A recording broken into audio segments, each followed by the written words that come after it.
Limang pagkakamali sa investing. Una ay hindi mo inaaral ang pinapasok mo.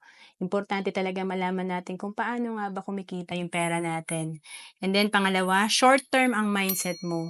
Tandaan natin na importante talaga long term yung perspective natin. 10 years, 20 years para mag-grow ang pera natin. And then pangatlo, gusto mo malakihan ang kita. Marami ako nakakausap.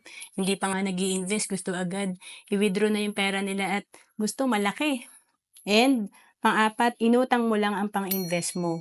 Mahirap talaga na utangin natin yung pinang-i-invest natin kasi yung utang natin siguradong may interest, yung investment natin syempre hindi naman laging malaki ang interest niyan.